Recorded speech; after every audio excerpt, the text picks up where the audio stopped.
देखते हैं यही सांप आज बीजेपी के एजेंट बने हुए हैं। गुलबर्गा के अंदर बेवा की तकरीर करते हुए ये असदुद्दीन अवैसी, ये मक्कार मिल्लत, ये मुनाफिक मिल्लत कहते हैं कि मुसलमानों को कांग्रेस ने क्या दिया। अरे तुमको दारुसलाम दिया, तुम्हारे को मेडिकल कॉलेज, इंजीनियरिंग कॉलेज दिया, तुम्हारे को एमसीए एमबीए कॉलेज दिया, पहाड़ के ऊपर तुमने 100 करोड़ का पैलेस दिया तुमको। आज तुमको क्या नहीं दिया? आज कहते हैं मैं कांग्रेस को खत्म कर दूंगा। अरे तुम्हारे जैसे कई आए कई चले गए। कांग्रेस एक बहुत बड़ा समंदर है, तुम खत्म हो जाओगे लेकिन कांग्रेस खत्म नहीं होगी। फिर एक वक्त आएगा आप देखेंगे कांग्रेस की कदमों में यही असदुद्दीन अवैसी बैठे नजर आएंगे। कहते हैं कि मैं कांग्रेस को जूती की नोक पे रखता हूं। इतनी बड़ी बड़ी बातें, कांग्रेस की जूतियों की गोद में बैठे रहे। सोनिया गांधी अम्मा के पैरों में पड़े रहे, दूध पीते रहे। अम्मा मैं भी राहुल के जैसा हूं, दूध पिलाओ। 10 साल कांग्रेस के साथ रहे, नहीं रहे? रहे ना? हाँ, उसके बाद रातें रात कांग्रेस को छोड़ दिए। केसीआर के घर पे दोनों भाई पहुंच गए, बोले अन्ना आई लव यू। अन्ना बोला कैसा आई लव यू, तुम्हारे मर्द तो कांग्रेस वाले हैं। बोले हम तलाक दे दिए, अब तुम्हारे से निकाह कर लेते हम। गले में फूर का हार डाले। केसीआर ने पूछा मुझ में क्या चीज पसंद आई? तो बोले अन्ना आपकी नाक बहुत प्यारी है। दोनों मिलके केसीआर की नाक को पप्पुआ लेने लगे और ये 150 किलो के ये बैगनी मिल्लत और हमारी बिपाशा दोनों उसके गोद में बैठ गए और रातें रात केसीआर को अपना मर्द बना लिए। अच्छा करे बना लिए, लेकिन कांग्रेस को गालियां क्यों दे रहे हैं मुझे ये बताओ। कांग्रेस को गालियां देने की वजह बताओ। 6 साल पहले तक हैदराबाद के अंदर मेयर कांग्रेस की जूतियों की तुफैल से बना। माजिद हुसैन 3 साल मेयर कांग्रेस की जूतियों की तुफैल से बना और 10 साल तक यूपीए के साथ आप राजशेखर रेड्डी साहब की धोती धुलाते रहे और जाके दिल्ली के अंदर सोनिया गांधी के कपड़े धोते रहे। आज सोनिया गांधी को बुरा कहते हैं, कांग्रेस को बुरा कहते हैं। अरे क्यों कहते हो भाई? 6 साल पहले तो कांग्रेस के साथ थे। क्या कांग्रेस एनसीआर लाई? क्या कांग्रेस एनपीआर ला रही है? क्या कांग्रेस ट्रिपल तलाक लाई? आर्टिकल 370 के ऊपर पार्लियामेंट के अंदर जब बिल पास हुआ तो ये जालिम केसीआर ने साथ दिया और असदुद्दीन अवैसी मुखालिफत करते हैं और हैदराबाद में आके दोनों मिलके हनीमून मनाते हैं। अरे मुसलमानों जरा गौर करो, ये बीजानापा का बेवा का बकवा जरा आप लोग पूछो उससे। अरे भाई केसीआर 370 की तायद करता है। आज कश्मीर के हालात को देखिए, मुसलमान भूखे मर रहे हैं, घरों में खाने के लिए नहीं है। केसीआर ने उस बिल का साथ दिया और पार्लियामेंट में दूसरी तरफ असदुद्दीन अवैसी खड़े होकर 370 के खिलाफ तकरीर करते हैं। फिर पलटकर जो ट्रिपल तलाक का बिल आया तो केसीआर ने साथ दिया और असदुद्दीन अवैसी ने मुखालिफत में साथ दिया।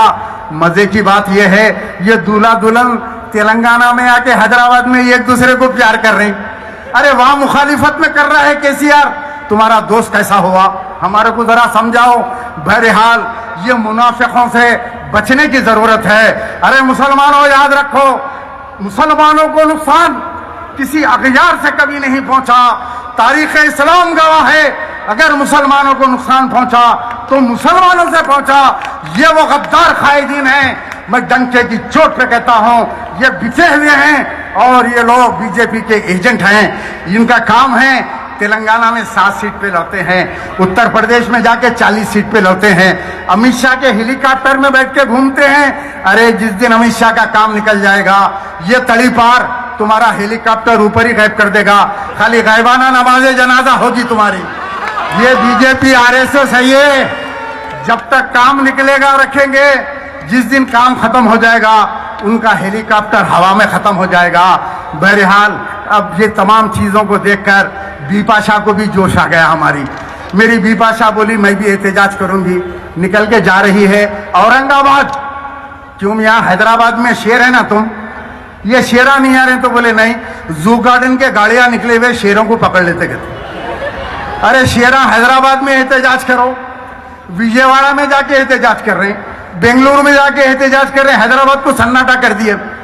परमिशन पूछ रही, 15 दिन से मैं रजा इलाही से परमिशन पूछ रहा हूं। हमारे सदर मोहतरम जनाब जहीरुद्दीन अली खान साहब, अल्लाह उनको सलामत रखे, उनको उनके फैमिली को सेहत और आफियत से रखे। हमारी सरफरोशी करते हैं सियासत के मैनेजिंग एडिटर साहब, हमको कहते हैं जहीर साहब, सलीम साहब, सब्र से काम करो, सब्र से काम करो। 15 दिन पुलिस को घुमा, उसके बाद निकल के हाई कोर्ट में ख्वाजा बिलाल अहमद साहब गए। ख्वाजा बिलाल अहमद के दिल में तड़प थी कि वो काम करना जो नामुमकिन हो। मैं बोला जाके जो है शैतान के पेट में हाथ डाल के परमिशन निकालना। मैं निकालता हूं परमिशन, एहतजाजी मुशायरा जलसा जो भी है अपन करेंगे हैदराबाद में। और कितने आसानी से मैंने इंडोस्कोपी की, इसको इंडोस्कोपी बोलते हैं, मैं इंडोस्कोपी किया। सुबह सुबह पुलिस के 4 गाड़ियां घर पे आ गए, बोले परमिशन दे दिया आपको सलीम भाई, ले लीजिए। मैं बोला जज साहब का नहीं, चल के दीजिए वहां, चलो दूल्हे भाई का नहीं दो परमिशन, उनके हाथ से होना, नहीं तो रात में फिर मुश्ताक मलिक साहब के जैसा कैंसिल कर देते।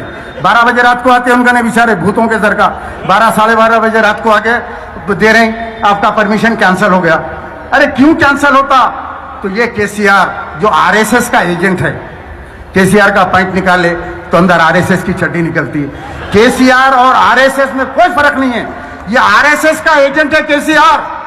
मुसलमानों, मैं डंके की चोट पे कहता हूं, केसीआर को पहचानो। 1 तारीख से हैदराबाद के अंदर एनपीआर शुरू हो रहा है। आज महमूद अली साहब का आज जो है स्टेटमेंट आया कि एनपीआर चालू होगा। ये काम कीजिए, पहले आपके भैंसों का एनपीआर कराओ। एक खुलगा है गुड्डी में, खुलगे का एनपीआर कराओ। हमारे को एतराज नहीं है, सलीम भाई कुछ नहीं बोलेगा। जितने गुड्डियां हैं तुम्हारे पूरे गायों के जो है एनपीआर करवाओ। अरे रबर स्टाम्प मिनिस्टर, लोग पूछ रहे हैं क्या काम करते हैं मिनिस्टर, कह के है, बोले इमाम जामीन के मिनिस्टर के तेल। इतने बहुत से मिनिस्टर उनके गाड़ी में इमाम जामीन ना रखे हुए, सुबह उठते जाके केटीआर केसीआर को इमाम जामीन मत दें। एक ही काम है इनका, मुसलमानों का कोई काम नहीं करे, सीट पे बैठ के खाली बैठ के घूमना, रिबीना काटना, दावतों में खा के फोटो खिंचाना। अल्लाह ऐसे मिनिस्टर से तो आप रिजाइन कर दीजिए। महमूद अली साहब, मैं आपको वार्निंग देता हूं, होम मिनिस्टर है आप, ये जबरदस्ती की आप जो है होम मिनिस्ट्री अपने पास मत रखिए, आप रिजाइन कर दो, मुसलमानों में आपकी इज्जत बच जाती। अगर एनपीआर 1 तारीख को चालू होगा तो मुसलमान रोडों पे निकल के बैठ जाएंगे, एनपीआर का वो हाल करेंगे। कितनी भी पुलिस हो, अपने महलों से हम उन ऑफिसरों को मार के हटा लेंगे, भगा लेंगे ना अपन। ये हैदराबाद शहरों का शहर है, शेरों का शहर है। ये पुराने शहर के नए पुल चादर घाट के अंदर घुसने नहीं देंगे, कोई एनपीआर का कागज नहीं दिखाएगा। अरे एक गर्दन नहीं, 1000 गर्दन बोले तो मुसलमान पेश करेंगे। औरतें निकल के सामने खड़ेगी, बच्चे निकल के लड़ेंगे, लेकिन एनपीआर को पुराने शहर में और हैदराबाद में हम आने नहीं देंगे। असदुद्दीन अवैसी का अखबार लिखता है बद-एतमाद, एक चोर टीवी भी है इनका, मालूम है ना, चोर टीवी, दिन भर हराम के बैठ के झूठ बोलते रहते। अगर आपको झूठ सुनना है तो आप चोर टीवी लगा के सुनिए, पूरे झूठे हैदराबाद के पूरे झूठे टीवी पे बैठे हुए। अखबार के अंदर लिखते हैं एनपीआर से कोई नुकसान नहीं है। शर्म आने की बात है असदुद्दीन अवैसी, तुम्हारा अखबार लिखता है एनपीआर से कोई नुकसान नहीं है। अरे ये एनपीआर जाके ये एनआरसी को लगेगा, एनआरसी को लगेगा तो हमारे जो वोट हैं, वोट डालने का हक हमसे छीना जाएगा। अरे कांग्रेस अच्छी थी या कांग्रेस बुरी थी, मैं जाती तौर पर आज ये कहता हूं, बेशक कांग्रेस से बहुत बड़ी गलतियां हुई, कांग्रेस मुसलमानों से दूर हो गई, लेकिन इसका मतलब ये नहीं है कि आज जो आरएसएस की हुकूमत आ गई उसको खत्म करने के लिए हमको कांग्रेस को दोबारा इख्तिदार पे लाना पड़ेगा। हमारी मजबूरी समझो, हमको कांग्रेस को आगे बढ़ाना पड़ेगा, कांग्रेस को दोबारा मुसलमानों को साथ देना पड़ेगा। मैं ये जाती तौर पे कह रहा हूं, मैं कांग्रेस का कोई मेंबर नहीं हूं, मैं कांग्रेस का कोई लीडर नहीं हूं। फिरोज खान